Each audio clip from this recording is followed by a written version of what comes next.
Simone. Eu agradeço imensamente pela organização dessa atividade. A gente então escutar o professor que gentilmente aceita o nosso convite. I would like to thank, on behalf of the Institute of Economics, to Professor Guttmann for kindly accept our invitation to give this opening lecture or rather program. We are really proud to receive you here, and I think that most of you know the work of Guttmann, but for those that don't know him,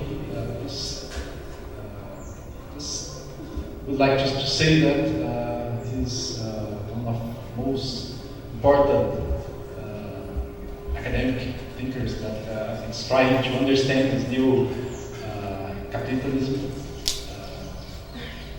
the finance-led capitalism. That is the title, also the title of his book, his most recent book.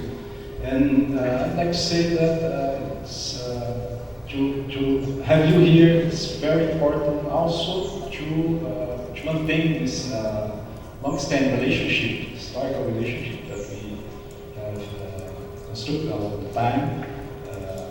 Professor Guttmann have been here for several times in seminars,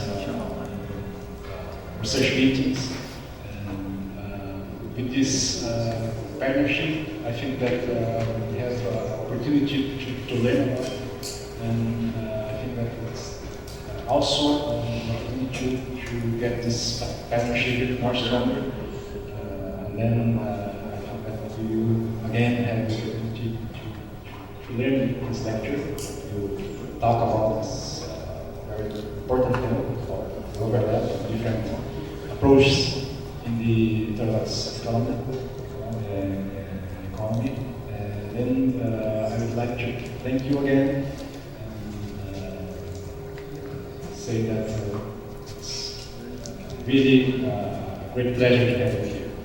I would like to thank again to Simone for the work to organize this practical stuff and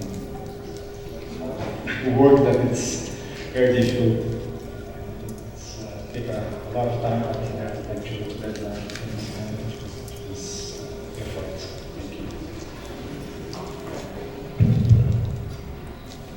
Thank you. Good afternoon, and it's a pleasure to be here with all of you. So, first of all, I'd like to thank you, Professor Guttmann. It's more than a pleasure, it's an honor to have you here with us again. It's always a great opportunity to debate with you, to get in touch with your ideas. And this week is an important week for us here at the Institute of Economics because we have Professor Guttmann here with us again, and also because we're going to have you here for not only for this opening lecture, but also for the thesis defense of one of our PhD students, kind of culminating or celebrating this process of double degree that we have with Paris 13, because Professor Guttmann is connected with Paris 13 in Austrian University, so we have this huge institutional efforts to accomplish that. So it's a great opportunity to do that and to mention that. And I'm pretty sure that we are all going to enjoy this lecture, and we have the opportunity to learn a lot with Professor Guttmann ideas, and we have kind of sets that Professor Guttmann will teach or will give his speech for about 1 hour maybe. And after that, we can open the floor for questions. Then I think it will be a pleasure to have this discussion. And thank you again for all of you to be here. Thank you, Professor Guttmann, again, and to have you here with us.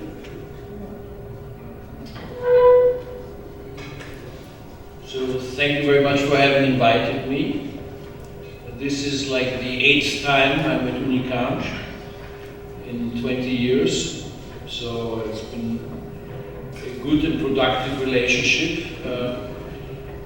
You should know that I work at Paris 13, and we have a long-standing relationship with Unicamp, including many of your students going there, both either to our master's programs or to do a joint doctorate like Fernando and Jamara did.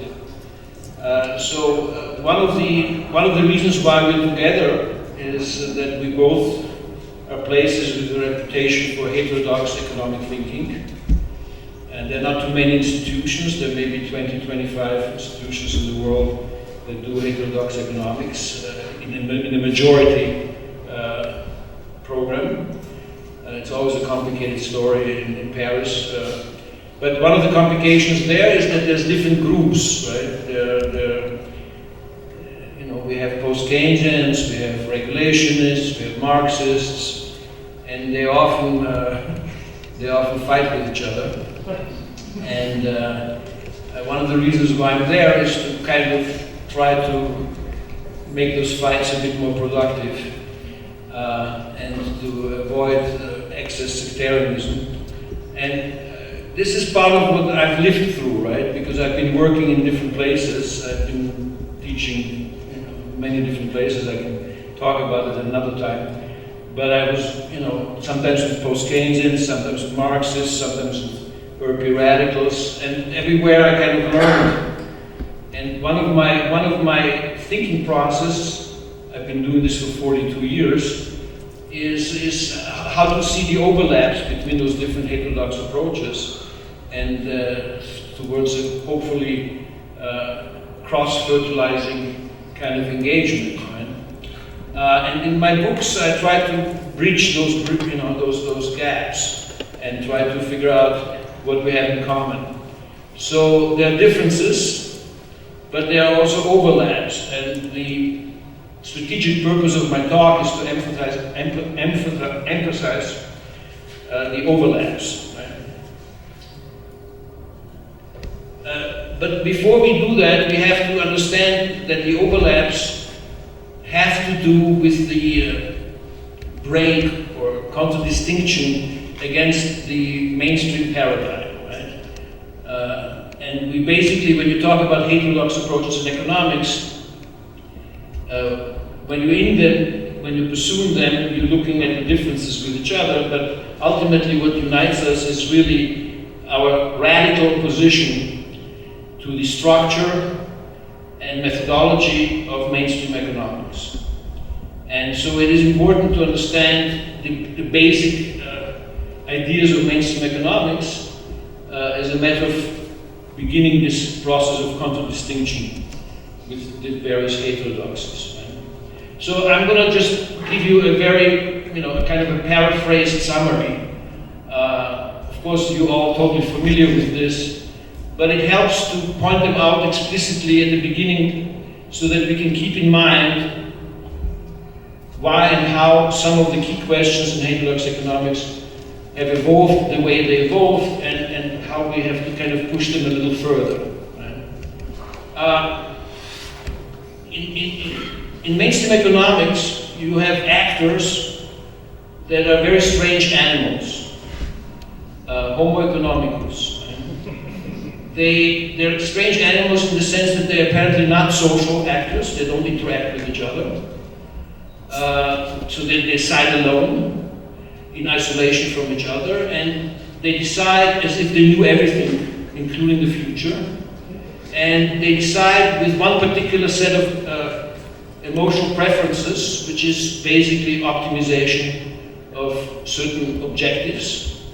And so this we consider rational, and yet humans are famously irrational.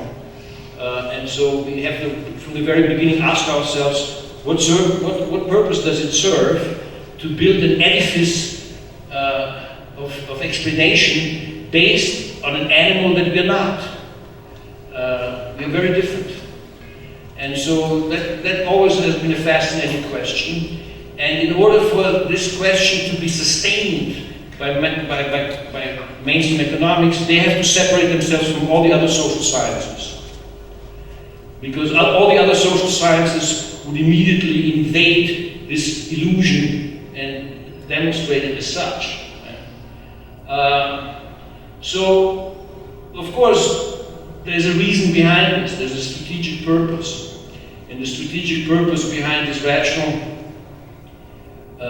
animal, the Homo economicus, is to build a logically consistent edifice of a self-regulated system, where the pursuit of individual optimization objectives translates more or less automatically into a self-balancing economic system, and in one that is also provides socially beneficial outcomes that are defined precisely as an extension of this individual rationality.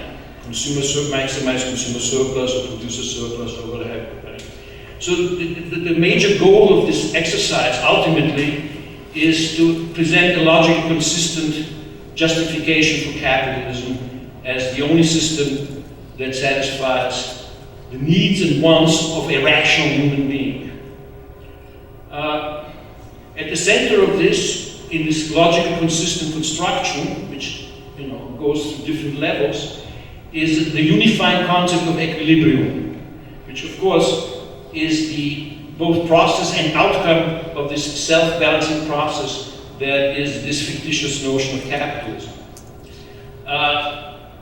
And equilibrium has been constructed pretty much ever since Adam Smith in a way of adding up different levels and therefore then pushing the level of equilibrium from the individual optimization point of an individual actor, be it a consumer or a firm, to the demand-supply framework of individual markets, to multitude of markets within general equilibrium framework, to balanced growth paths. So you have a consistent, multifaceted organizing principle of equilibrium, which is a process and a result. Right? So the process is important because you have a methodology of temporary situations where exogenous shocks force a position of a given equilibrium, and then the idea is to find a new equilibrium, right? So there's implicit in this multifaceted construction of equilibria is also a particular way of looking at how the economy functions over time, right? In terms of shocks, adjustments, restoration of equilibrium. All of this is conceptualized in a particular language, in a particular way of thinking. The language is mathematics, and the thinking is deductive reasoning. And this basically provides for beautiful and logically consistent models that are utterly ahistorical and asocial. The best they can do is identify certain trends and project them forward. We then spend an incredible amount of human energy trying to figure out who qualifies to enter this selective club of bored mathematicians that pretend to be or wanted to become economists. Right? This is a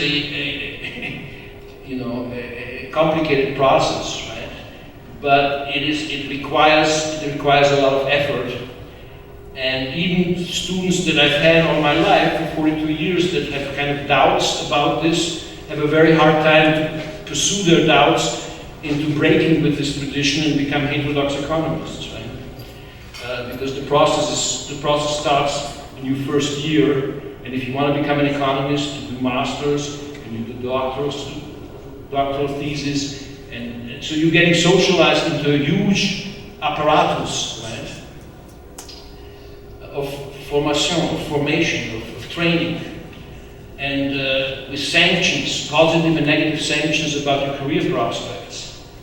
And you spend a lot of time, even if you're talented as a mathematician, you spend a lot of time working on the math. Right? And so there are many reasons why this, unlike other social sciences, is such a monopoly of thinking. You know, there's a lot of reasons for that, but one has to do with the incredibly challenging nature of this type of economics.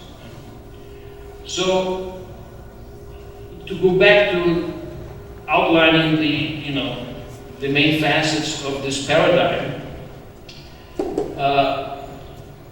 you have some biases that are beyond just mathematically conditioned, right? You have, ever since, for the 250 years now, you have the dominance of Say's law, which is fundamental to the equilibrium idea, where supply begets its own demand. So demand is basically a passive outcome of a production process that is organizing the supply. And therefore you have an implicit bias against the socially determinant question of demand in a system that, by its very social nature, has difficulty maintaining sufficient levels of demand. You have, because of Say's law, you have also the need to separate, and this is a crucial point, this is a point that I have spent most of my time working on. You have the need to isolate money out of the picture. You have to pretend that capitalism is a non-monetized economy. I made a mistake here. I should have said normal, instead of saying normative, I should have said nominal. I don't know what I was thinking when I was typing this last night. So it should be nominal versus real spheres of the economy, right? But you have to understand, and some very good neoclassical economists like Frank Hahn did understand this, that you cannot have equilibrium with money other than a completely coincidental temporary balance between demand and supply. Right? In a monetized economy, you don't have equilibrium. You have to define money out of the picture. So the way you do this, you treat money just as another good, coexisting side by side with other goods, with its own unique demand and supply functions, hence a stock. Once a stock, it doesn't enter the dynamic, the accumulation dynamic, growth dynamic of capitalism at all. It's frozen out of the picture, and by this then you can divide the economy into the real sphere that matters, which is sphere of production and exchange, but exchange here conceptualized as if it was barter. And the nominal sphere, where you have the monetary phenomena of price levels, interest rates, exchange rates, but they're in the long run, and in more extreme cases of neoclassical economics, not even in the shorter run, impacting on the real economy at all. This is a very important point, right? That we treat money as an exogenous variable in neoclassical paradigms. Of course, you then have to deal with money and as an exogenous stock, and that was quite easy when the monetary system was still based on the gold standard. So when you go to the first writings about the quantity theory of money, it seems perfectly normal, right? If you read David Hume in the 1750s or Ricardo in the 1810s, it makes total sense. This stops being relevant at all when our monetary system changes away from the gold standard to a system of bank-traded credit money. this is a process of transition in the 1920s, 30s, and 40s. And you can see this beautifully laid out in the works of Keynes. When you get to a very different type of money, and therefore a very, very different type of capitalism, in which basically money is an endogenous flow variable and no longer controllable by the central bank. And it took about 50 years for the monetarists to basically accept that reality. The other point that I'm quite interested in right now and I'm working on is the international dimension of neoclassical economics, which is practically non-existent. The world economy is just the sum of its parts.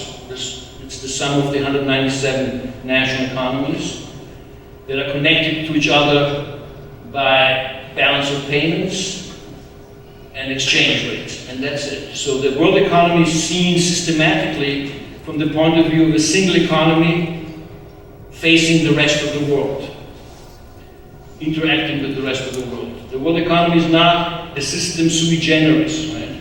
It's just the sum of its parts. And that also limits you to a variety, I mean, this imposes a variety of limitations and dictates how you think about various problems in a totally globalized economy. So we have this thought construct, the neoclassical paradigm. Ever since Marx, actually since Ricardo, we've had critics of that. And the critics fostered their little children. And the children had children. And those grandchildren became paradigms, or theorems, if you will. So you have heterodox alternatives. As I mentioned to you at the very beginning of this talk, because they're minorities, and they're often minorities within minorities, they have proclivity towards sectarian insistence on their truth as the only truth. And so heterodox alternatives, and I've witnessed this all my bloody life, like to try to kill each other. And that's a complete waste of time to me. What's beautiful is precisely the differences that are bridgeable between us, right? So my major message here is not to be sectarian, but to be very tolerant, as tolerant of the other, even of neoclassical economists you ought to be tolerant, right? Because the moment they want to talk to you, then you know they have cognitive dissonance or cognitive polyphagia. Either way, very productive. Ever since the crisis of 2008, I live in New York, I work in New York. This is a center of neoclassical thinking in many places. Universities there. There's doubts, there's questions, there's unease, and that's very, very productive. So I'm going to just in the second slide briefly lay out, right, this is an incomplete list, obviously, right? I could have included the Austrians. That are also heterodox in a way, right? And I grew up with them because when I was 18 and a first-year student at the University of Vienna, my major teachers were from the Austrian School of Economics. Luckily, I left. But no, they're good. I still talk to two of them now in their late 80s, and they're kind of happy to talk to me. And all the Austrians that I knew were quite aware of their bizarre in-between status, right? And they loved to hate and hate to love Marx. So they always had some issues, right? And they grew up with the Austro-Marxists. They are much lesser known in the world, but in Austria we're also a very dominant group. Right? So I come from that division in the 1960s, and it kind of shaped me. I could have included them too, but there's already enough. We have 7 paradigms, and they're kind of overlapping in and of themselves, right? Of course, they're the post-Keynesians, and they're not a coherent group necessarily, because there's differences between Berlin and London and Cambridge, and they're already in their 3rd generation. But what's important about the post-Keynesians is their search for the true Keynes. Keynes was bastardized. Keynes was a very subversive economist who wrote just alone 5 great books on money. Okay? And then he was put back in a box. You know, and revolutions have trouble succeeding. And you know, he was put back in a box. The box gets remade every 15, 20 years. You know, you have the neo-Keynesians and this and that. But what is important from the point of view of the post-Keynesians is that the key subversive elements of Keynes got killed in this bastardization process. And that he just became a bunch of curves. And so there's a search for the true Keynes. And one of the elements of the true Keynes is that he moved effortlessly among the different levels, right? From, you know, a social psychological understanding of individual actors facing uncertainty, to markets, the public good, government-induced stabilization efforts, all the way in the end of his life towards a new vision for a world economy, almost utopian. Right? If you read what he wrote in the last 4 or 5 years, which is rarely published, but you can see it in volume 25 and 26 of his collected works. You know, letters to people and white papers to the government. This is an incredible vision. Right? But it's a vision that is probably 50, 60, 70 years too early. So Keynes, one of the great strength of Keynes was that he was not an economist. He was just a thinker. And he hung around with other people. And so he had a sense of social sciences in a very, very powerful way. Right? That kind of imported his thinking. There was another economist, almost a rising parallel to Keynes, who also is very, very powerful and very important, and a kind of interesting counterpoint to Keynes, which is Kalecki. And Kalecki came up with very many of the same questions and provisional answers as Keynes, but from a very different approach, very different direction. And so the overlaps and differences between Keynes and Kalecki, even today, are crucially important for what post-Keynesian theory can do and should do. Right? And so it's kind of interesting to me because I'm in Europe. I have the post-Keynesians, the Anglo-Saxon post-Keynesians, and then I have the Kaleckians there. And so that I can see that there's a lot to be done still between those two groups. Right? Then there are the Marxists. Well, let me just say one thing. I mean, I am still a Marxist at heart. There's always a question of the difference between Marx and the Marxists. And Marx famously said at the very end of his life, when he looked at the growing role of his son-in-law at the International Workmen's Association, which is the first Communist International, he says, "I'm glad I'm not a Marxist." And that is kind of a meaningful thing to have said. But again, Marx is a very profound thinker, in some ways the most published economist ever.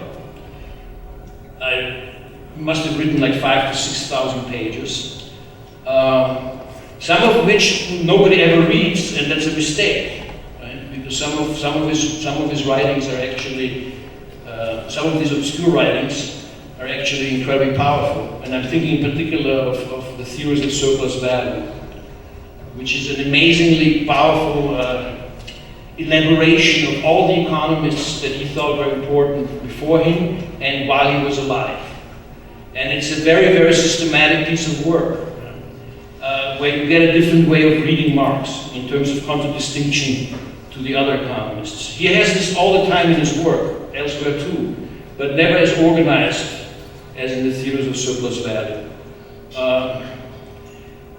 And so much of what I learned about economics actually comes from reading that when I was in my early 20s. But anyway, I mean, one of the things that's, I mean, you could say, why care about dead people who've been dead for 200 years? Well, a lot of what these dead people were thinking at the time, we're still thinking, we're grappling with. And that's part of what's interesting about this. The point about Marx is, to what extent is he useful today? And my suspicion is that he's eminently useful today. Because we still live in a very, very lively capitalism with its cycles and its crises and its conflicts, with its tendencies towards inequality,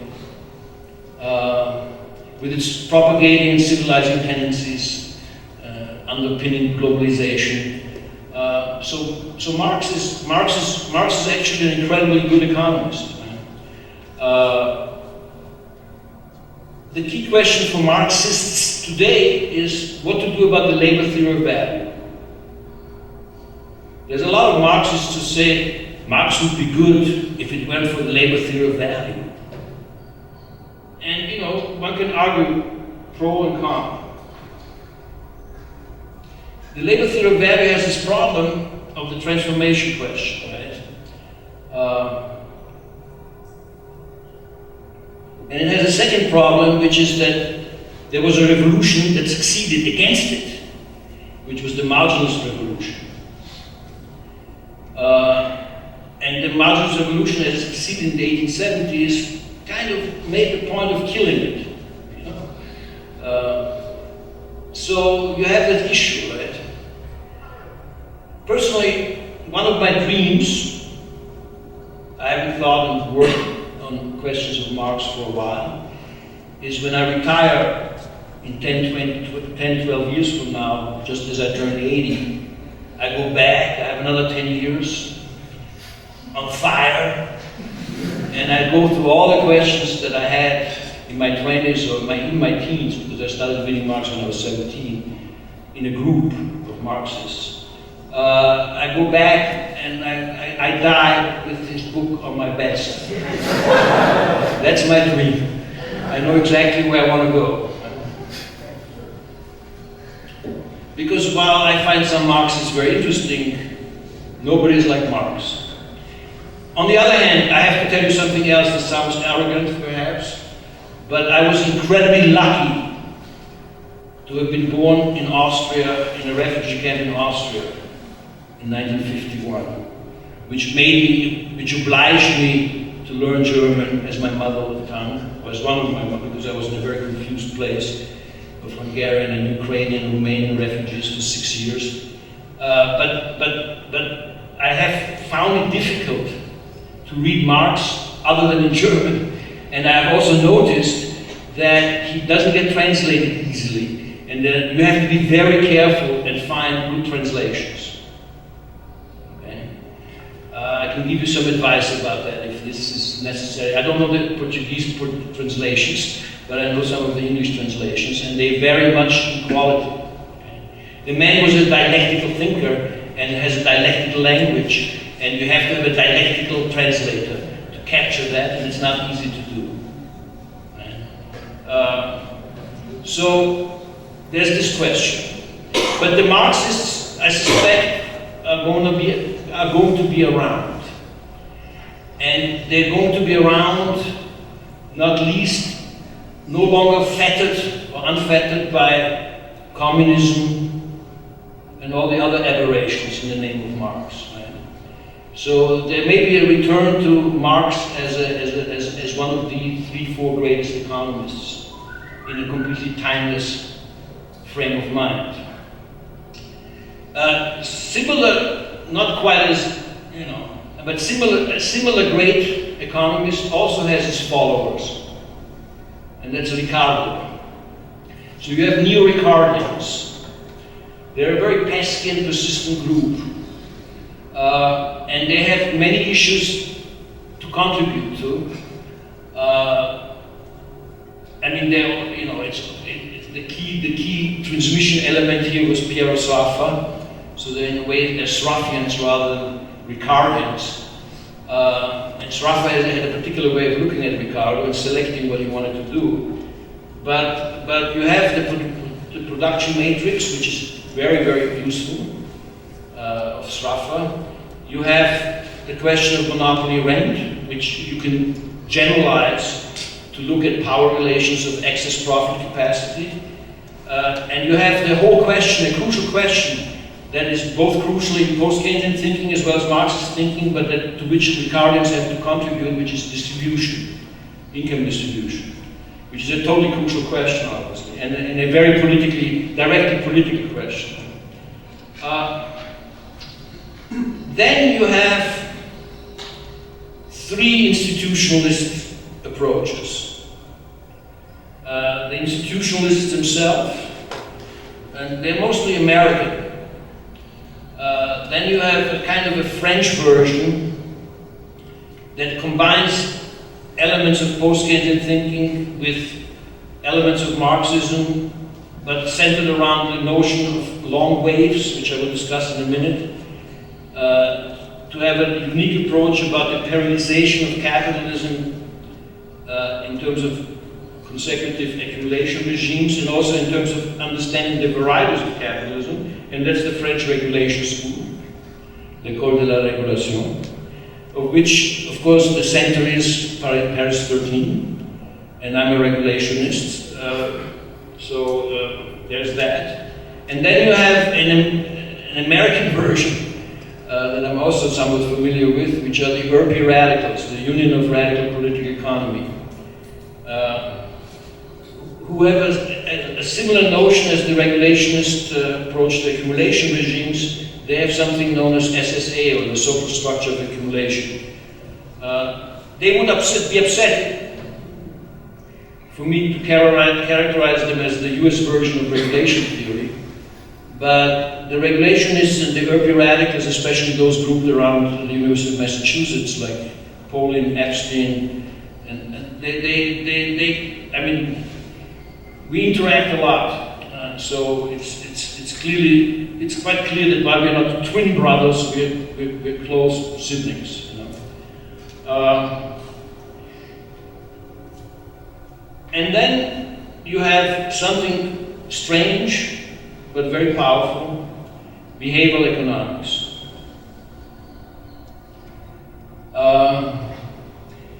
This is, of course, the outcome of a lifelong project of work by social psychologists, Amos Tversky and Daniel Kahneman,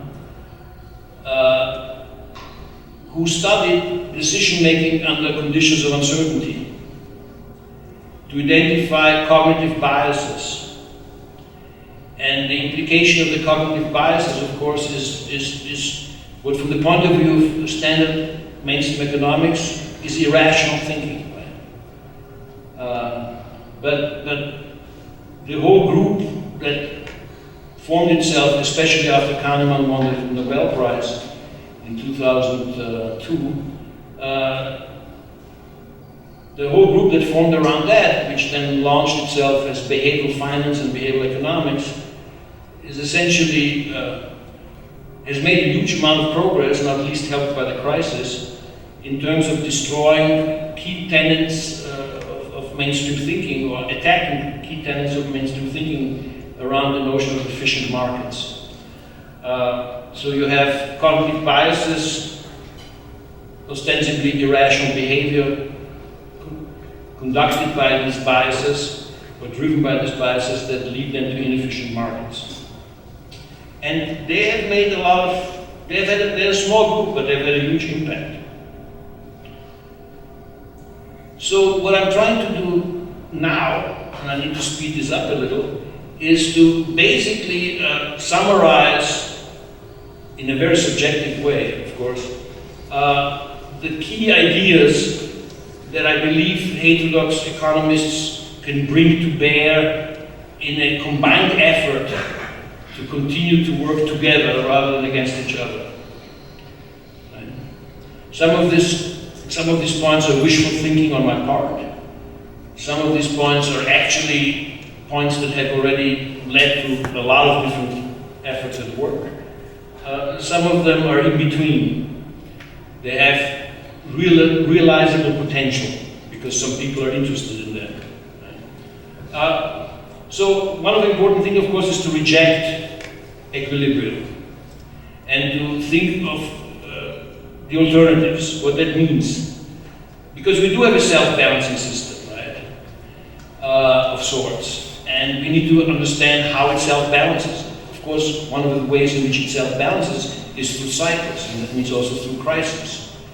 And why should the system be different than humans that make up the system? Humans also go through their cycles, also go through their crises, also go through learning and adjustment in the process of facing those crises. But a key notion that needs to be at the forefront of the Homo sapiens, replacing the Homo economicus, is satisficing behavior. And I leave it at that, right? To me, by the way, this is going to be, for reasons that I will explain to you later when I talk a little bit about my work right now, satisficing behavior is going to be a crucial concept. And I want to elaborate that. We also need to understand that we are not individual actors in isolation from each other, but we're intimately bound to each other, and we're social animals. We relate to each other, and we build our system, our economic system, our interactions within that system in terms of relationships of interdependence and conflict. And we mobilize those mostly around exchange. And this goes, exchange in the most basic level, from the joy of the baby giving joy to the parents conditioning the baby as to when it eats and sleeps. Right? This is fundamentally human behavior, and in this fundamentally human behavior, we have also built a fundamentally human economy around exchange. But this exchange embodies these aspects of interdependence and conflict. Right? And because our economic activities are organized in a social space with each other, tied to each other in terms of conflict and interdependence, we have, of course, questions of power. And I think that power is a crucial concept that will allow economics to reconnect properly and re-embed itself in the social sciences with the other social sciences, right? Politics, political science, anthropology, psychology, sociology. We need to have this integration of the social sciences, and this doesn't come out of the blue. This has to be worked out. And this has to be worked out on the basis of common themes. And common themes, power is one of them, and a crucial one. We have power relations. And our society and our system, our economic system, works in the context of power relations. And power relations change. And the stuff of politics is about that. So we need to return to that. We have different heterodox approaches putting different emphasis on different aspects of social power. And in that sense, there's a great deal of possible interaction and mutual fructification. You have, of course, distributional aspects, right? The whole question of income and wealth distribution is a matter of power in the broadest sense of the word. And I haven't talked about the broadest sense of the word yet. You have power relations within production, and that's obviously something that Marx spent a good deal of attention to. But you also have, in the post-Keynesian framework, the notion of market power within imperfect competition structures. So you have market structures that provide asymmetric power to different players that ultimately then either dominate the markets, certainly shape them, etc. Right? And this is both Kalecki, but also one of my old colleagues from Rutgers, Alfred Eichner. I recommend very much that you go back to Eichner's work, because that's, to me, one of the greatest understudied post-Keynesian economists alive. Not alive, he died actually very young, which is one of the reasons why he is not as studied enough as he should be. Then, of course, out of this whole reflection on power and market power comes the idea of how you price. And you have basically this notion, Eichner's notion of market pricing, also Kalecki has that. These are administered prices, and this is important because you now obviously in the idea of pricing and profit margins and monopoly power, the more basic, fundamental, radical idea is that products enter the market already with a price, and a monetary price, to which will be tied cash flows. And already this alone is a completely different starting point than provided for in neoclassical economics, which pretends that products come into market without a price. Right? And that's the entire edifice of equilibrium analysis assumes, ironically, that there is no price to begin with. And that's kind of an important point to start, an alternative way of thinking. The other thing that is important, and this is beginning to get some recognition in many different aspects, even in the more smarter neoclassical way of thinking, like endogenous growth theory, is the fundamentally important non-neutrality of technology. Of course, we have labor-saving production functions and capital-saving production functions, but that's a very narrow way of looking at the non-neutrality of technology. Okay? Technology is a social process, and it has to do with power, experimentation, uncertainty, trial and error. There's a private dimension, the first-comer advantage as a monopoly problem. There's a social dimension because our very fundamental survival as a species depends on the proper dissemination of knowledge from now on, which is how we're going to face climate change, nuclear proliferation, pandemics, migrations, etc. The problems of the 21st century require rapid, open source dissemination of knowledge. And we have a system that is utterly not organized in that direction, right? So the non-neutrality of technology will become one of the most profound political problems that you as a generation of young people will face. We have to break privatization of knowledge and the technology that comes out of it. To give you a little example, right? My energy company, Con Edison in New York, has been sitting on radical, fantastic technology which will do wonders in the fight against climate change.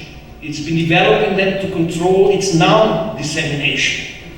Okay, so when you sit there and you have your best nags, you pay them a lot of money to tell you which ideas will threaten you and which ideas, therefore, you will need to put in a dead-end street at the time when the planet is beginning to burn. You got a problem.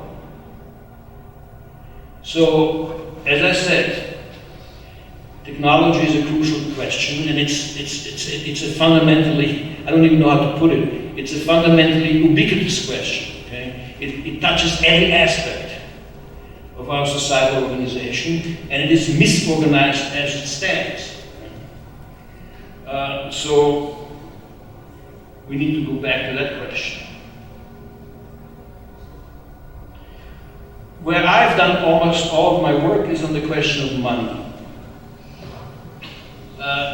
It occurred to me early on that the two economists that I love the most spent all of their life thinking and writing about money, and that was Keynes and Marx before him. Right?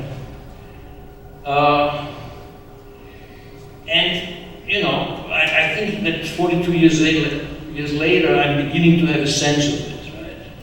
There's another economist whom I totally love and read religiously also spent writing 5 books about money, and that is a guy called Michel Alieta, who's the founder of the regulation theory.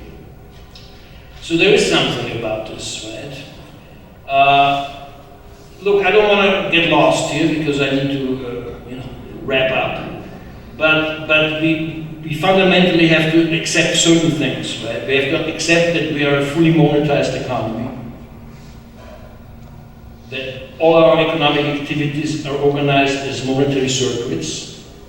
And by the way, the only thing that Keynes liked about Marx was this idea of monetary circuits, which he explicitly endorsed. The rest, not so much.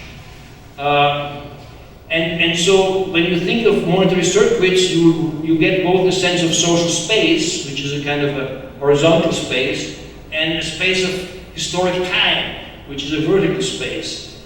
And the monetary circuits, to the extent that they're interdependent, structure that social space of relations and structure that vector behind all investments of historic time.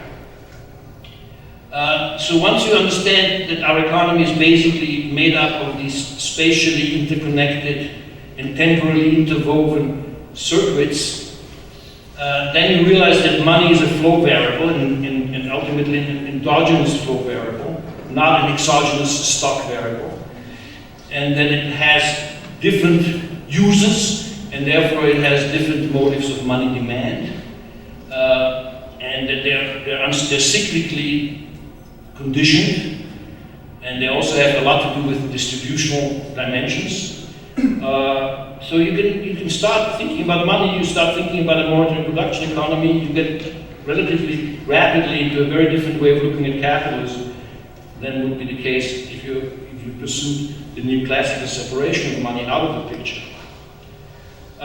So then, of course, you have within the heterodox approaches, you then have a lot of discussions, or a lot of differentiation in the presentation of this monetized economy. Right? That's why you see a lot of differences, but also potentially really useful overlaps. Right? I'm thinking in particular about Marx, and then a kind of a post-Keynesian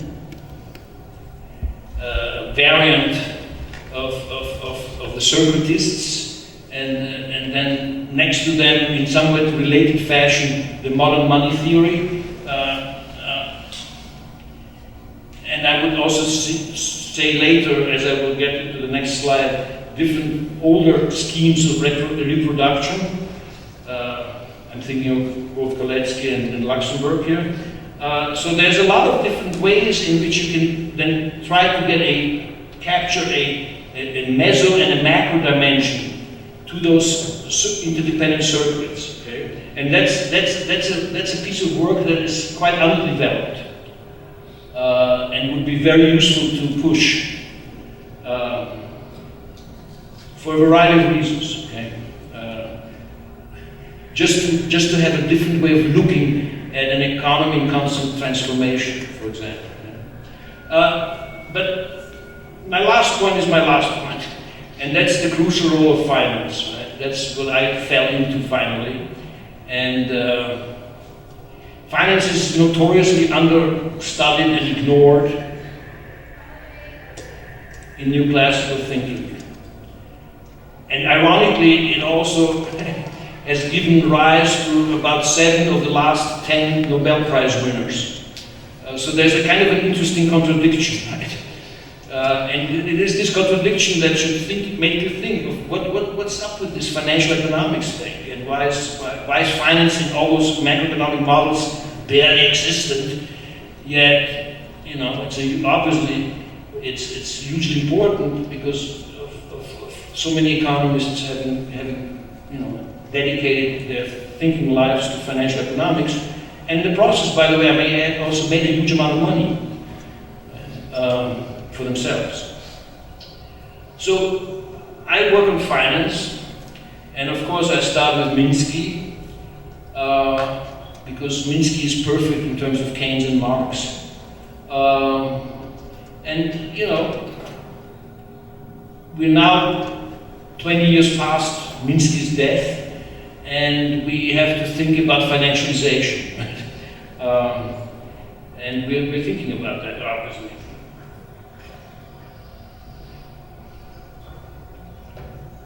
So, on the macro level,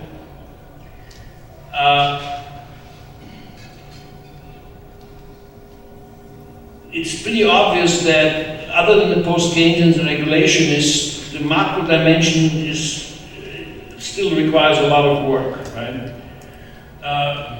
I always found very interesting this idea of the reproduction schemes that start with Marx. Can also be found in different versions with Rosa Luxemburg and Michal Kalecki.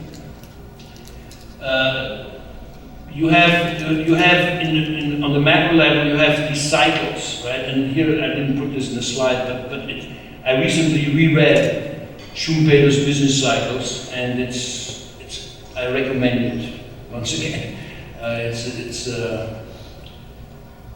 It makes you kind of humbled, right? But you wonder what happens with those interwoven cyclical dynamics, right? And I see them. I mean, I try to ignore them because I have only 2 cycles in mind, and Schumpeter has like 5 cycles in mind, right? But I only think of long waves and of the business cycle. But there are other cycles. And one way to kind of restructure this differentiation and interconnection between different cyclical dynamics is precisely to go back in a very kind of open-minded way to the various adjustment processes, starting with inventory adjustments that Keynes highlighted so much, and then the multiply-accelerator dynamic that came out of that work.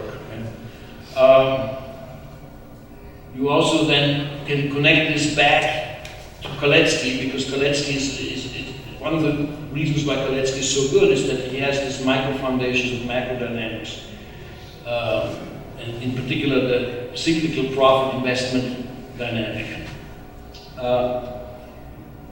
Talking about Kalecki, there's also this dialectical relationship between distribution and growth. Here the post-Keynesians have made a lot of progress in terms of this whole debate between wage-led and profit-led growth dynamic.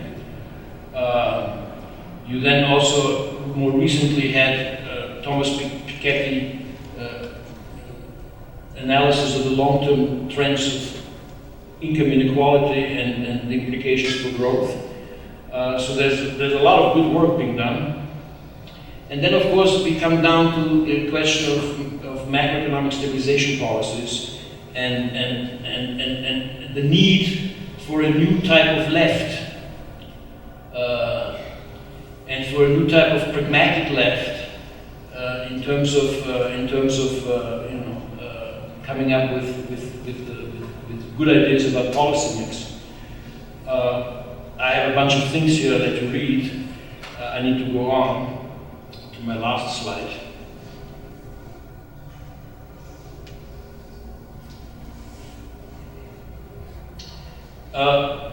So this is the other work that I'm trying to do, right? Which is the international dimension. Obviously, globalization is a contradictory process. It has both internally and between countries very transformative impact, but both with winners and losers and uneven development. So it's a process that is not neutral and certainly creates political havoc and breaks down long-standing traditions within countries. And so it needs to be understood. And Stiglitz wrote about this very well, in my opinion. He wrote a book making the case against globalization and a book making the case in favor. And so you can get a pretty good sense looking at those two together. Ultimately, the other thing that's crucially important here, especially if you want to get a better capture of globalization as this contradictory dynamic, is to understand that we are now beyond the point where this current level of capitalism is just the sum of its parts. We have a genuine growth dynamic that's supranational and that's global, and we have barely understood this. So in a way we're facing today, especially in the aftermath of the great financial crisis of 2007-2008, we're facing today the kind of problem that Keynes faced in the Great Depression, right? Where he had to invent macroeconomics to realize that the national economy is more than the sum of just all the different markets put together. We're facing this problem now on a meta level, where we need to realize that the global economy is more than the sum of its national economies, of its parts. And the integrative concept is always institutional, and this has to do with a revival, a necessary revival of our understanding of what it means to say the international monetary system. We need to get back to that. And I know that some of you here at Campinas not only share this conviction, but have done good work in that direction. And so one of my lasting connections with Campinas is precisely on that level, learning from you guys. But it's also a matter of reforming that system and towards a system of better coordination and more symmetry. And so we need to go back to this idea of a supranational money that Keynes initially launched and that got aborted with the Bretton Woods system. Within that, and this may be also something that you in Campinas will have a much better chance to pursue than us in Paris, traditions of development economics and critiques of neo-imperialism that are still extremely necessary, but need to be revived in order to get their more modern relevance back.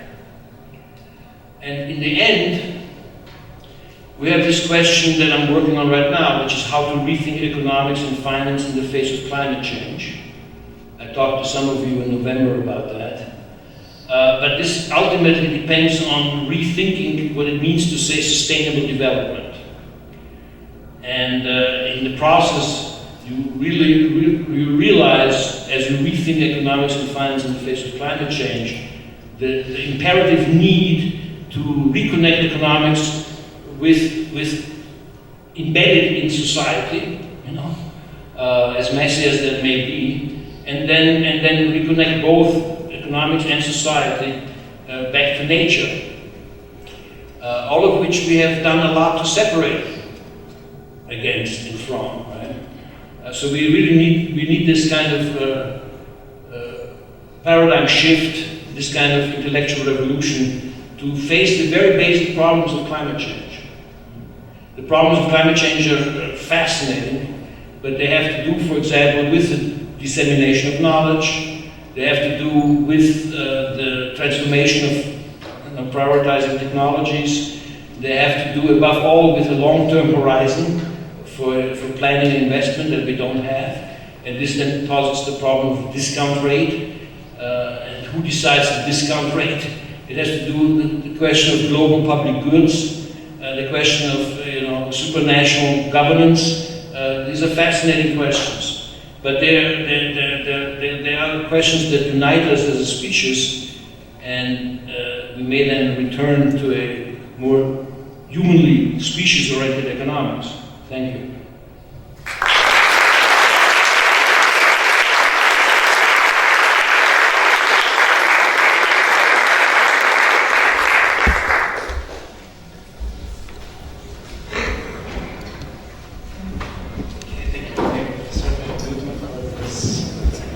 Wonderful lecture. I think that we could collect about 2 or 3 questions for this first section. Maybe after we can have another session of questions. This was José Maria.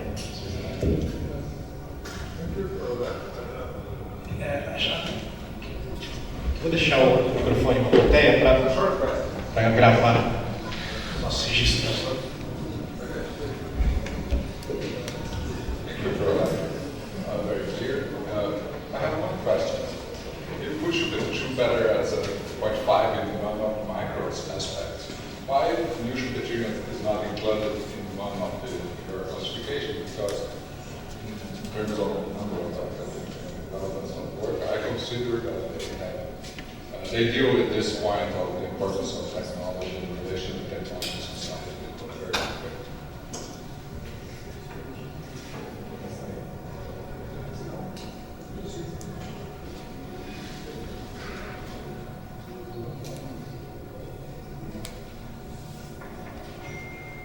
So I have a second question. My second question is about one of these neoclassical that contributes to your classifications like Stiglitz and Piquet. Why they achieve to contribute if you are so critical about the points that they are attached to when they do their work? I agree with you that some kind of revision, vital revision, because they have to follow all of these prescriptions. But some of them are able to say something relevant. What do you think about this?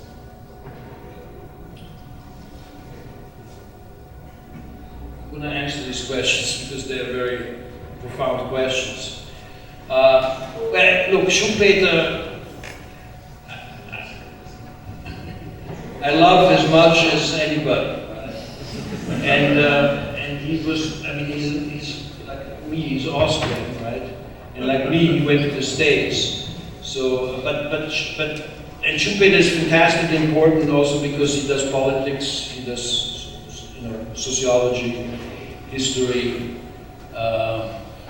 He's a great writer.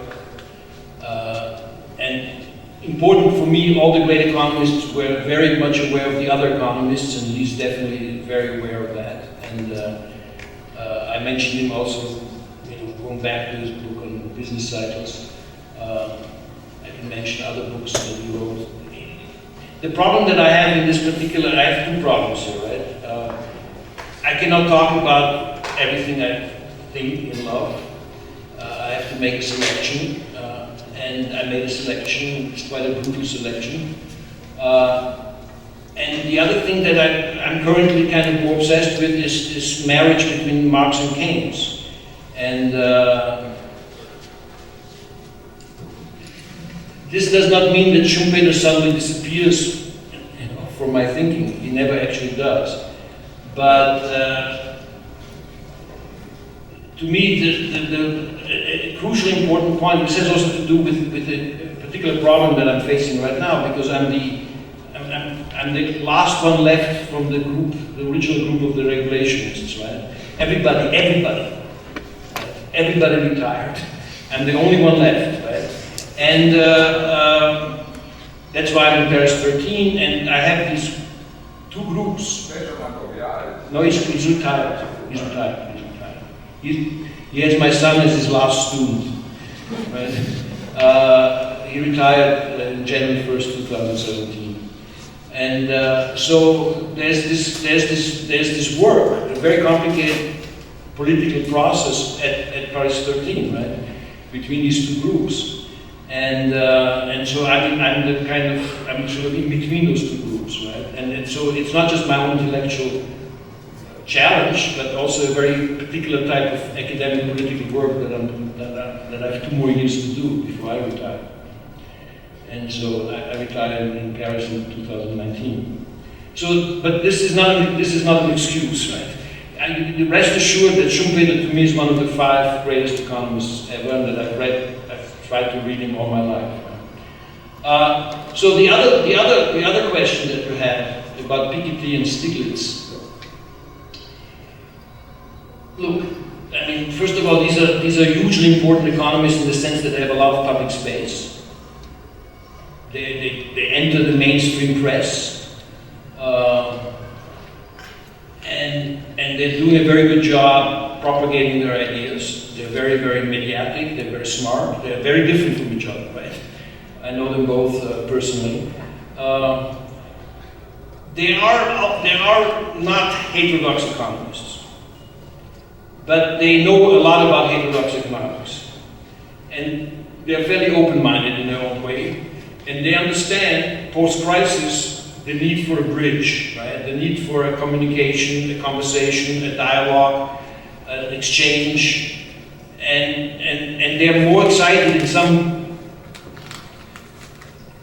I mean, certainly Stiglitz, who's older and sure of himself than Piketty, he's excited about getting people who push him, you know, who challenge him. Right? So he actually seeks not confrontation, but debate. Right? And I also think that they raise questions that are important for heterodox economists. That's ultimately the bottom line by which you select whether people are important to you or not, which is, do they have something to say to me in my current set of concerns? And they both have. They both have. I mean, Stiglitz, I've been looking at the Stiglitz-Sen Commission about finding new sustainable development indicators, right? Fascinating. Of course, there's Amartya Sen, who's a fantastic person, but Stiglitz is part of this process. And Piketty is important for the regulationists in particular. And his debate with them is I think very important. So I'll leave it at that. We have time for the second session of questions. Paulo. Eu pedi para você poder falar aqui só no microfone.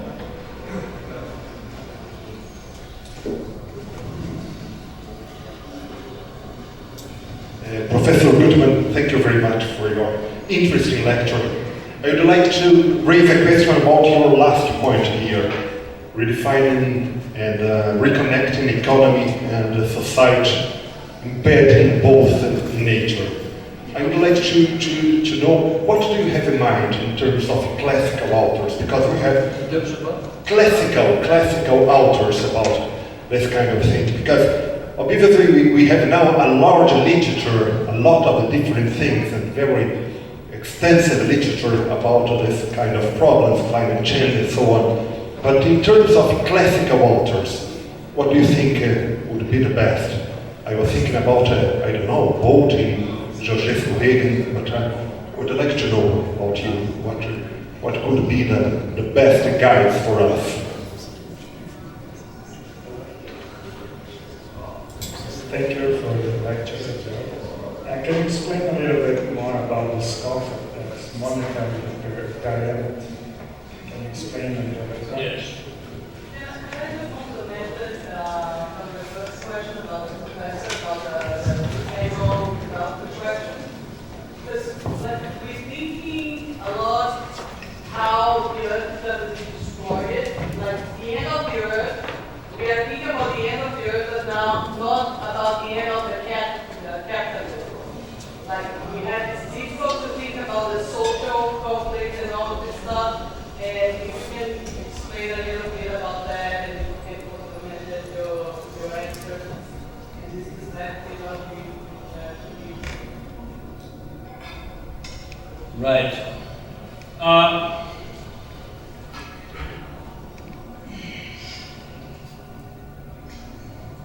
How should I put this, right? There's a long story about, there's ecological economics, environmental economics,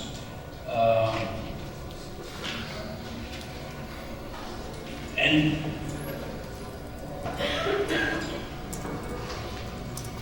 there's some, how should I put this, right? I have some issues with them, right?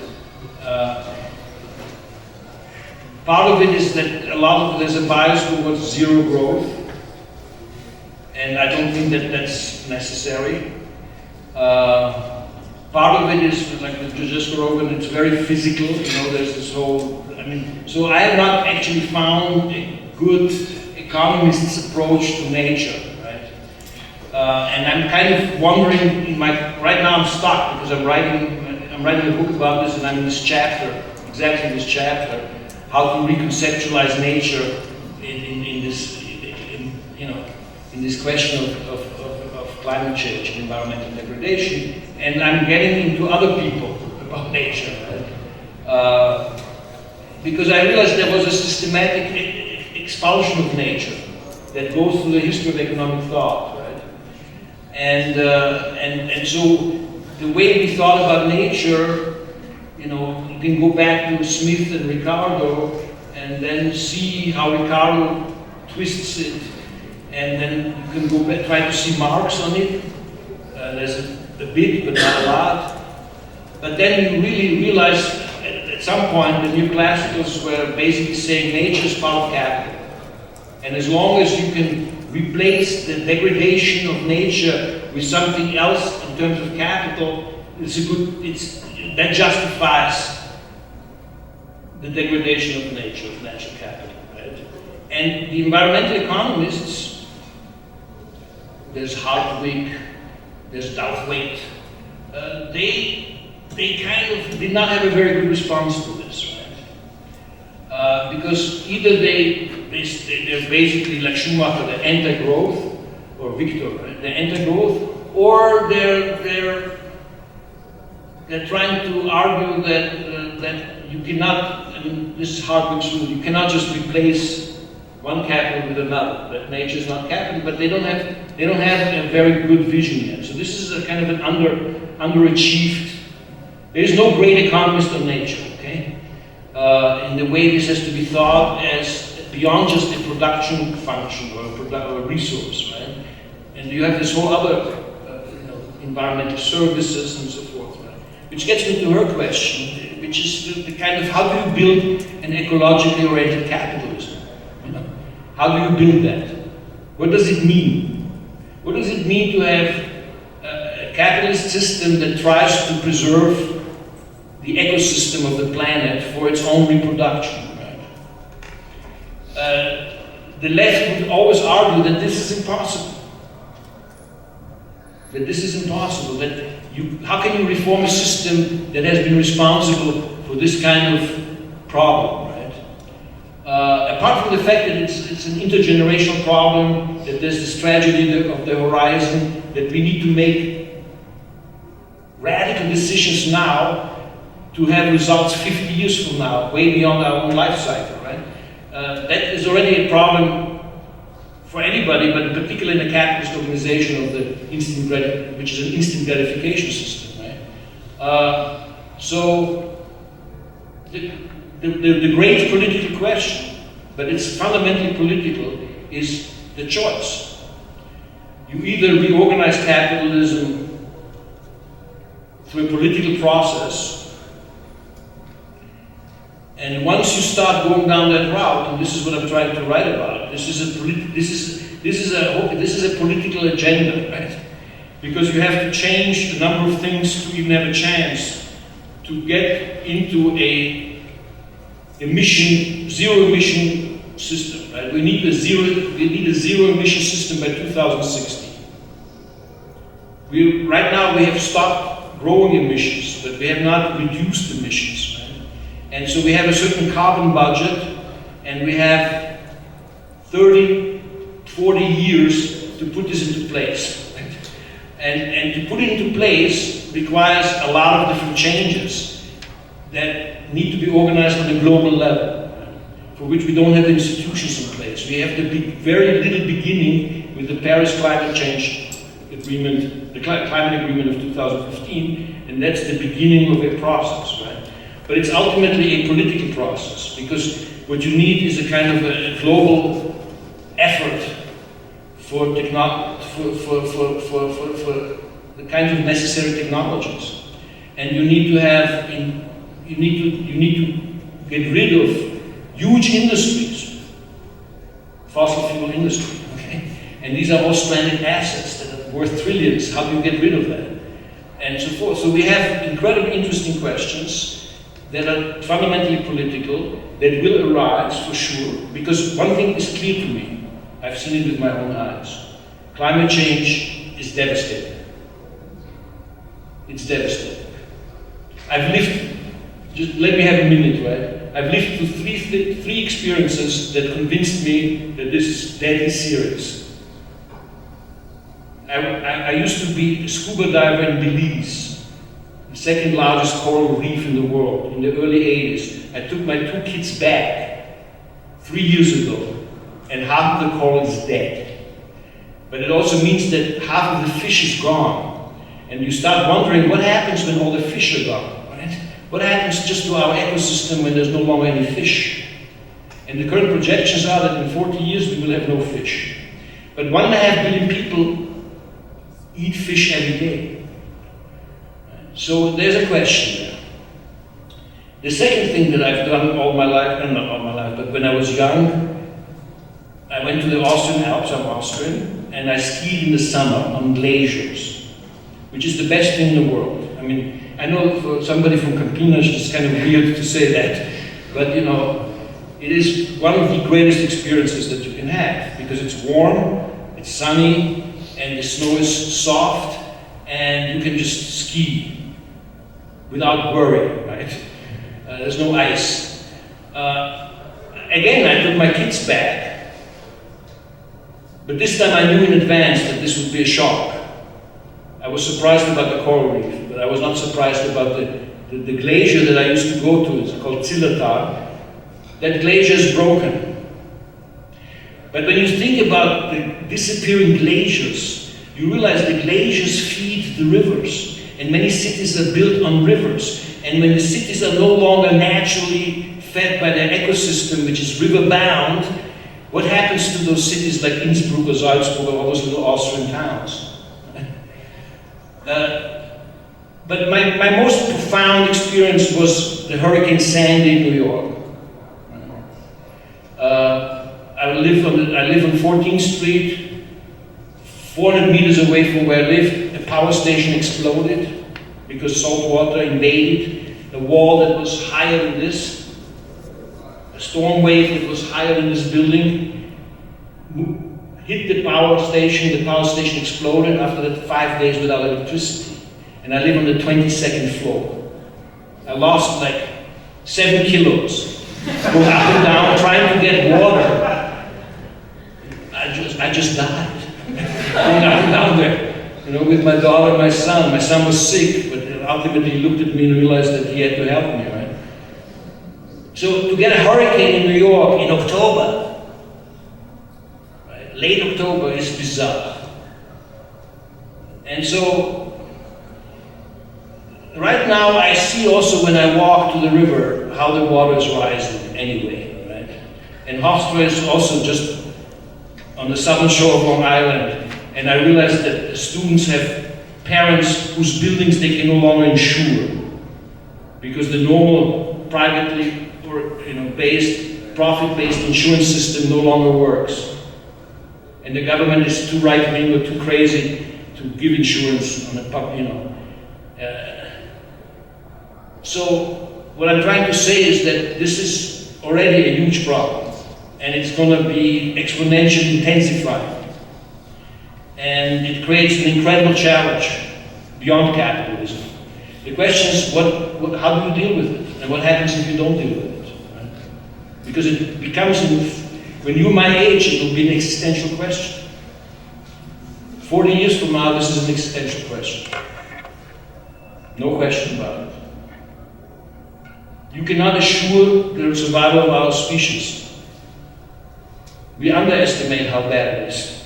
I'm convinced of it. We underestimate how bad it is. I now know more about the chemistry of it, and I know we underestimate how bad this is when it's cumulatively progressive. So we will organize our society around that carbon budget, mark my words. We have a certain budget, and we need to keep within it, otherwise, you have to understand that 80% of the human species lives within 50 miles of the sea. When you're in the middle of Sao Paulo, you don't think about this. But Sao Paulo, the sea level has to rise by a certain level, and then, the southern suburbs of Sao Paulo, forget about Santos. No more soccer player there. So, yes. Yes. What was the other question? Oh yes, right.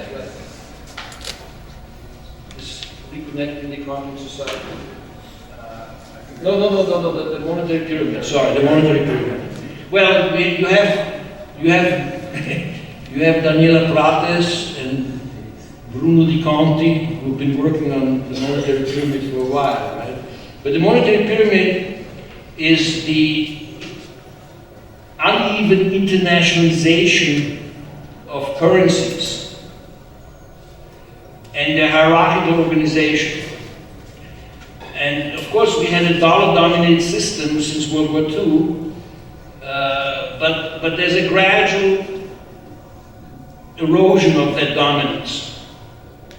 And you have other monies getting internationalized. And the internationalization of currencies is a very, very complicated process, including for those countries concerned. It has huge consequences for them, both positive and negative, so it's a very dialectical process. And it also it's not a linear process, right? Some currencies have leaps forward and then they kind of stop for a while and then they go down for a while. And you could argue, for example, that the crisis of Brazil, the particularly deep crisis of Brazil, is not just, PT's mistakes or the level of corruption or fiscal austerity imposed by yourself, but it has a lot to do with the internationalization of the real before that, right? And the sudden reversal of that, and how this was done, how the real was internationalized through the foreign exchange derivative market and so forth, right? And how it was tied to certain anticipations that didn't work out. And so you have a monetary pyramid in the sense that you have different layers of currencies, okay, in the international context. And they're in flux, they're in motion. So the euro was supposed to challenge the dollar, and then it had its crisis, 2009, 2012. Right? But you realize that the euro crisis is completely tied to the dollar. So you have to also understand that this monetary pyramid is not just a pyramid, but it's a kind of it's like how do you call this? The Alexander Calder's art, which is like things floating around, and they're all connected. I forgot what it was called. Sorry, forget about this metaphor. It doesn't work. But when something happens with the dollar, it transmits to the euro, right? So what you've had is a process where you have a crisis in one region, starting in the US, and then you have a response to that, which is quantitative easing, get the dollar down, which then transmits pressure on another region, which is the Eurozone, because the euro goes up as the dollar goes down, and that squeezes the Eurozone, and they then have their crisis, and they do their quantitative easing, and that transmits the crisis to China, and then they do the same thing, and that breaks down the commodity super cycle and fucks Brazil. And others too, but particularly Brazil, because Brazil was uniquely tied to this particular process, right? Because it has a consumer credit boom, it was very dependent in its exports, especially to Asia and China, and also to Europe on commodities. It has a very exposed role to global value chains, and so Brazil ultimately is among the emerging market economies was the most vulnerable one. And so I think that, for example, to understand the monetary pyramid, Unicamp would be a good place. It is already a good place to work on that. So you have this is the international monetary system, right? And what happens when you have a multi-currency system? And do you have a tripolar system where each region that constitutes a pole is dominated by one particular country? And if in this case, would there be a chance for Brazil to go back and redo Mercosur and establish itself as the regional powerhouse in a more productive way? These are enormously important questions, in particular in the age of Trump. Because he's about to explode this whole arrangement. He may not have a chance to do this, but certainly the key advisors that he's listening to That's also a key battle, right? Who is he listening to other than his own fantasies? But the current constellation of the pyramid within the White House is bad in terms of global stability.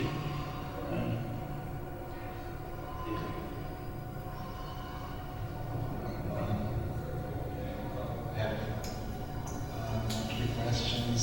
I will just Simone.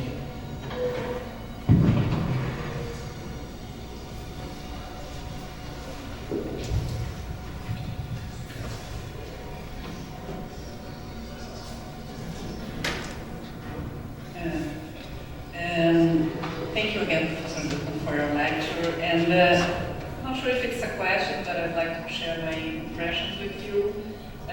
Maybe I'm wrong, but at a certain point, I think that you mentioned quite optimistically about the effects of the crisis over the orthodox economics. You mentioned, I live in New York, I know the guys and I know what they are thinking, and apparently they have, in an important way, kind of incorporated the crisis, and they are changing the view or key points in the paradigm.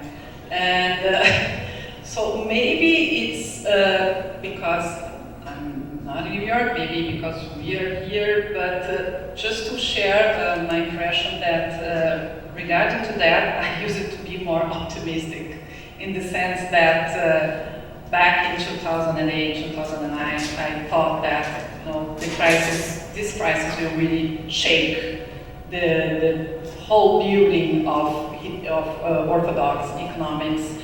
And from the Brazilian perspective now, what I see is something completely different. We have the orthodox approach more and more, kind of dominating the situation, and it's almost unbelievable that people here forgot the crisis and all the devastating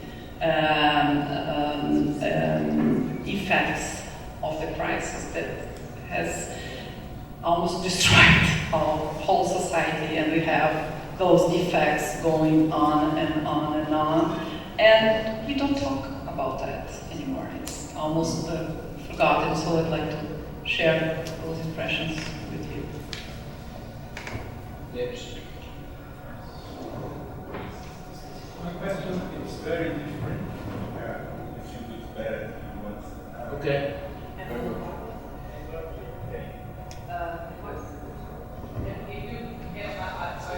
I would like to add something again, sorry, because in one text you say about the central banks, they have like this key role about controlling the price. In one text that I read about that you wrote, you said that the central banks are quite controlling well the prices, and I also don't agree with that sort of thought. So if you could explain a little bit more about that, and how the central banks are controlling well the prices, because I also think that this crisis will change a lot of things, like about the structure of the capitalism. We are thinking that capitalism is also always recreating itself like a system. So how keep saying that like the economy is like reinventing, but is there gonna be an end? Like if you think about like financial system and how it's connected, all the much more now about this like the production, the positive concept of value that Marx was saying. And now we're saying that the system, the financial system is connecting about that, and we keep producing more things, and these things that doesn't make any sense anymore about the whole way of production. So how can we say the crisis is well controlled? How can we say that banks are controlling well the crisis? Yes. Well, I'm going to go to this and then slide over to her, right? Controlling the crisis doesn't mean that you overcome the crisis, right? kind of manage the crisis. And what's important in terms of when I said it was well managed of sorts, right, was this very powerful response, globally coordinated response in 2009 by the G20, you know. And I mean, it involved fiscal stimulation, it involved quantitative easing and other measures, it involved financial deregulation, it involved a no protections clause, etc. They responded rapidly and quite in a pretty coordinatedly organized fashion, and this response prevented the crisis from becoming a debt deflation spiral.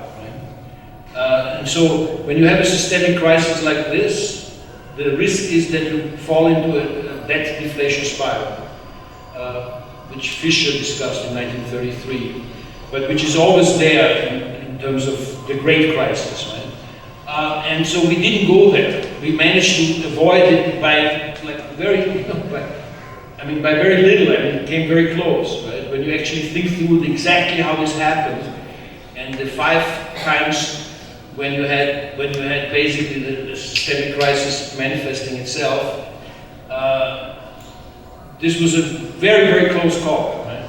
But we managed to avoid a debt deflation spiral. So we have a more moderate process of deleveraging, which is basically feels like secular stagnation. And within the secular stagnation, you have monetary protectionism, right? The countries in the second phase then went from what I described, this transmission mechanism through quantitative easing and currency devaluation, depreciation, hitting a different region. And we're still in the middle of this process, right? So one of the things that I wanted to tell you is that this is not a recession, right? This is a structural crisis. And that's a very different type of crisis than just a recession. And I was trying to explain to you that this is a global process, and it finally hit Brazil and other places, but Brazil was particularly vulnerable, right? And in my view, right? And so there's that international dimension to what happened in Brazil, right? Beyond your local insanities, right? But the other problem that you have is that the local insanities exploded at the end of a left-wing government, right? And so you have also a kind of a right-wing reaction here, and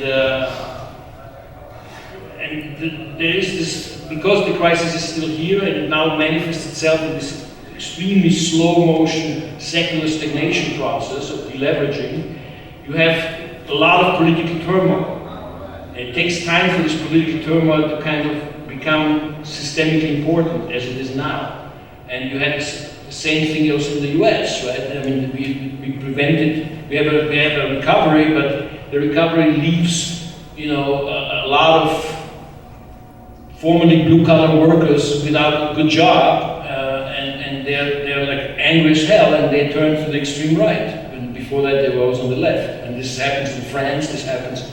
So the whole kind of traditional left becomes, reorganized, right? As a nationalist, anti-globalist, anti-supranational, anti-immigrant. And this also has to do with demographics, right? This has to do with the changing mix of people as the global population changes, right? So you have an aging population, a white population in the north, and you have migrations, not just immigrants. You have like failed states and regions in civil war and ecological disasters. You have to understand, for example, that Syria the problem started there as a 4-year drought that reduced arable land by 30%. And many people moved into cities that were not built to receive them. And when the Arab Spring came to hit Syria, it was an explosion, right? So Syria is the first climate change migration, in a way, right? We will have many of those. The scientists predict that by 2050, you're going to have 750 million people on the move. And there was a long discussion among the scientists in this, but you can look at the intergovernmental panel, the 5th assessment of the Intergovernmental Panel on Climate Change, where they discussed this. And so we're not ready at all for this. We're not ready for this. But going back to your issue about So look, I don't, in the face of this crisis and the ecological challenge, I don't know where we're going, right? The point is that it's a challenge for the left to redefine itself, right? In an innovative and globalized way. The left cannot be nationalistic. That's its problem, where it wants to be, right? The left has to understand globalization as a challenge that needs to be answered in a better way, and needs to make its case that way, right? And that requires an understanding, for example, that the periods that worked well were the periods where you had capital flows from the center to the periphery in a way that allowed peripheries to catch up. I can prove you that. I can prove you that with the British-led gold exchange standard of the 19th century. I can prove you that with the first 25 years of Bretton Woods. I can even prove you that with the period, you know, from 1999 to 2007, right? And there are lessons to be learned. But talking about the kind of influence, right? Look, and first of all, you're not going to break down new classical economics just like that, okay? This is a long, drawn-out fight, right? Paradigm shifts either come because there's a catastrophe and creates political pressures, and this was true World War II. I mean, the whole World War I, Great Depression, World War II was a catastrophe, right? And we're moving towards another catastrophe, obviously. And then, you know, what I'm saying now is not going to be too relevant in 2023, because we are moving towards a catastrophe. I'm pretty sure of that. So paradigm shift happens because something breaks down in a splat, in a flash. Or it's a long battle of ideas, okay? And in a long battle of ideas, it's like a boxing match of 50 rounds, where the other is a heavyweight and you're like a junior welter. And you can hit them, you barely reach their face, you hit them in the stomach, right? But then they bend down, then you can hit them sometimes on the face, right? And that's a crisis is when they bend down, right? The 2007, 2008 is like a crisis where they have to bend down and you can hit them there. And when you hit them there, they have to accept that there's a problem if they cannot see this crisis coming at all, and in the first part of the crisis have no clue what it is, okay? They have to accept this as a problem, and if they're smart, and they usually get paid to be smart, they will understand this, right? So for example, Wall Street economists started reading Minsky, and talked about the Minsky moment. You know? No, they're not stopping. There is a battle going on, right? For example, you have this, for example, in Dodd-Frank, Obama created this Office for Financial Research, which is a place where all kinds of young people who could make a dissertation here, right, go and publish their ideas about systemic risk and how to measure systemic risk, and can we measure systemic risk at all, and what does it mean when you have radical uncertainty and so forth. You should just go to the website, financialresearch.gov. Like in France, you have right-wing economists who are very powerful who are threatened by this and who say, destroy this. And, you know, then Trump comes and he's going to try to abolish it, right? So this is a fight. This is a struggle, right? It doesn't mean that those young people that were given a moment, 5 years, to really think through things, and I know about 20 of them, they're not going to disappear. But now they have to figure out, okay, what's my plan B? What do I do as a plan B, right? And you are in this machine. You're part of a huge machine. Economists are a huge machine, right? With a deep infrastructure. Academic, financial institutions, corporations, forecasting, whatever. And so the problem is that you need to change the machine, right? And so you can only have this particular level of change beyond just me having a conversation, right? When you change the structure as part of this political project of an environmentally oriented capitalism with a better globalization. then you can have, then people will start, you know, it's generational. People will say, wait a minute, let me understand what is a commons, what is open source information. You know, you have people who ask questions. So the key issue are always your students. Always. They are the ones who ask the questions. And so we need to understand that. We need to be ready as teachers to be prepared for that. That's the only way I see it, right? It's not me, it's the students to whom I give answers because they ask me a question that I haven't thought about that make the change. That is you, not me. Okay, let's round off questions. My question is about a specific industry, about internet industry.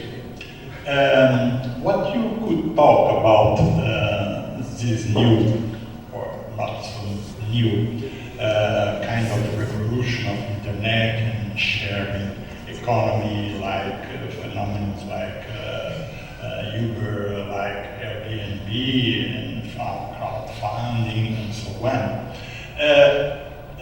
This kind of approach, heterodox approach, are one of our more useful tools. What would be interesting or interesting issue to be analyzed in this industry? Very good question.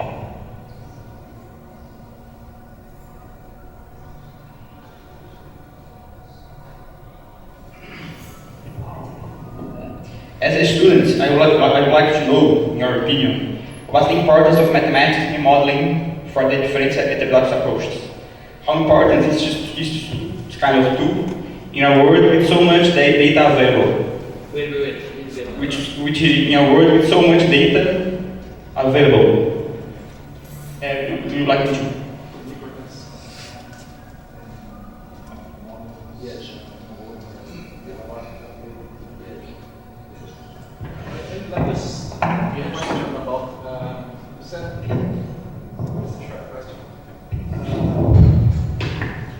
right after the crisis, there's a movement trying to rethink the teaching about economics in Europe, especially. And I just was wondering, seeing your presentation, that it's in terms of our graduate courses, it's really close that we have in our compulsory course, for example, in microeconomics, and in macroeconomics again, and even in our course of political economy. And at undergraduate level, I think that we really, maybe the only one, or one of the only ones, that we really have a pluralist view of economics, because we have the mainstream, the basic mainstream, but also different visions from Keynesian theory, from Marxist, or from evolutionary economics. And I would like just to know if you have some information about this movement that was strong in Europe, Yes.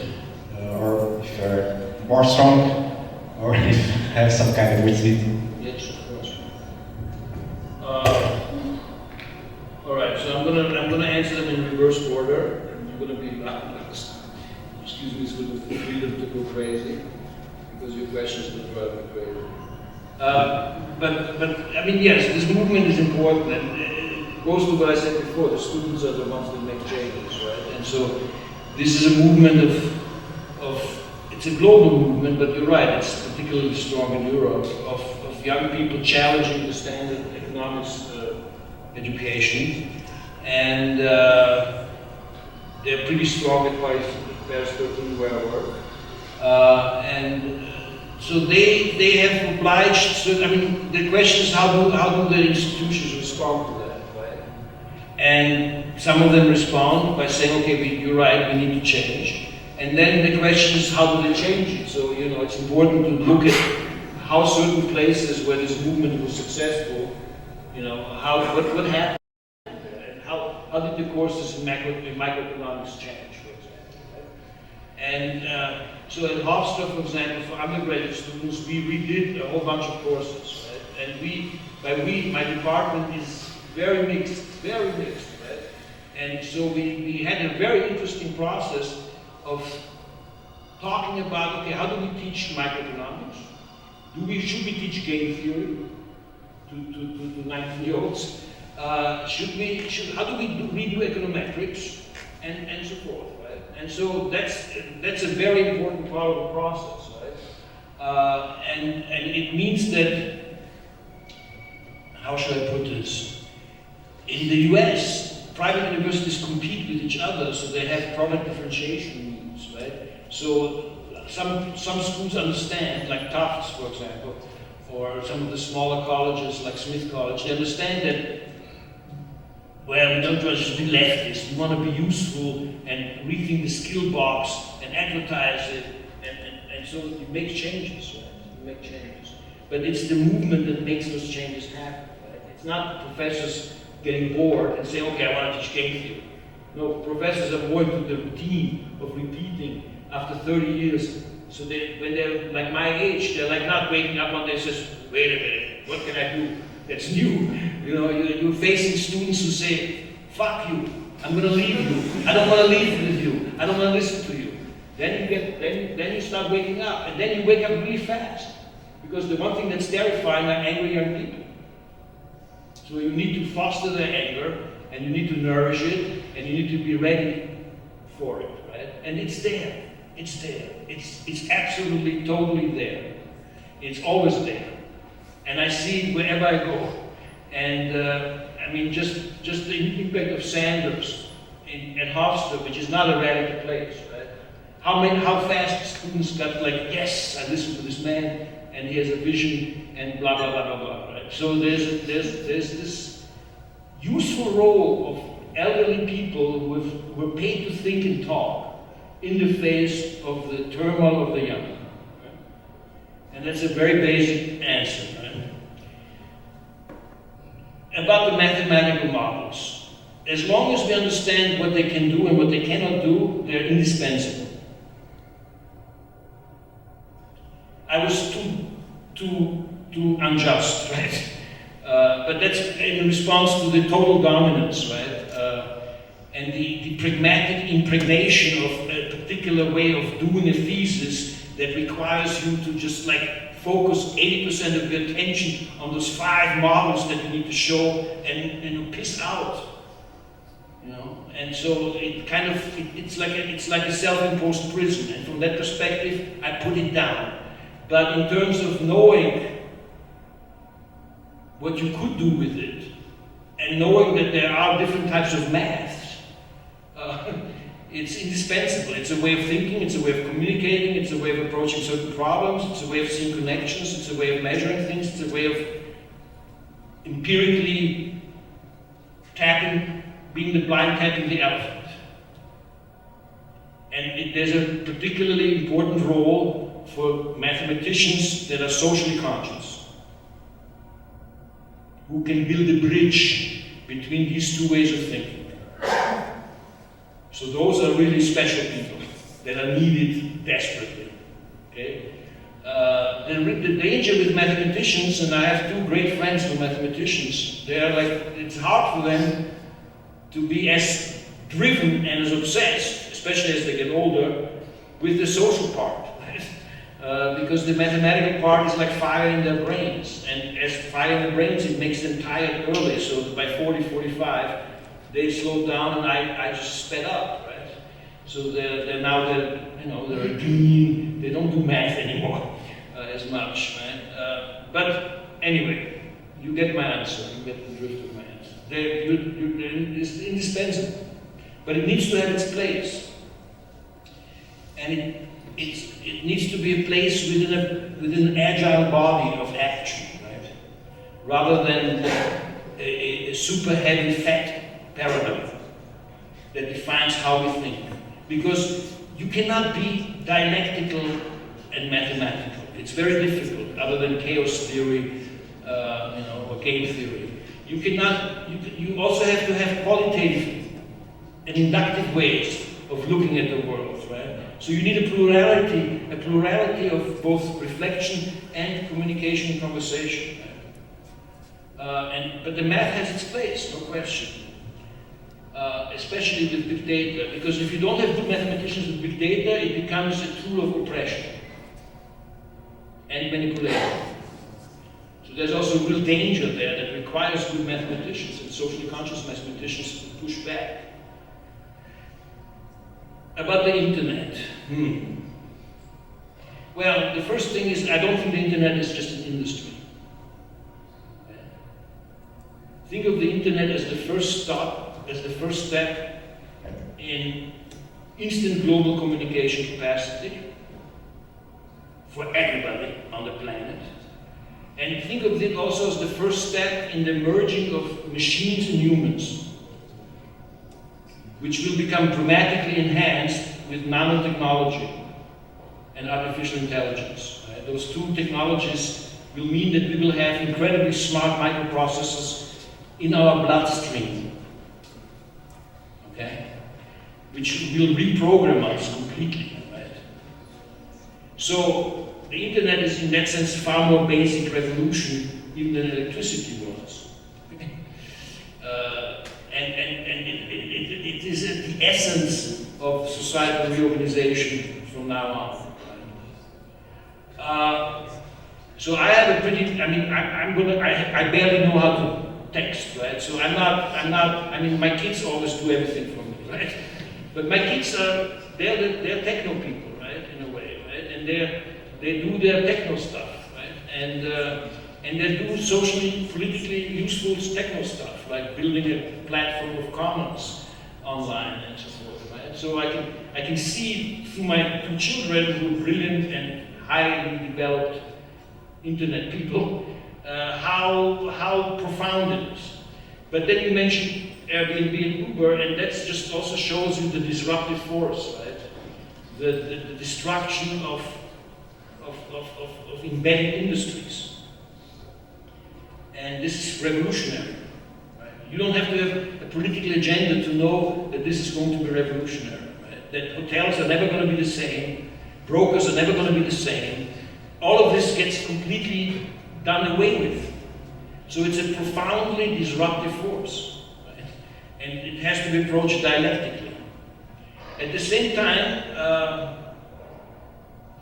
it has huge costs.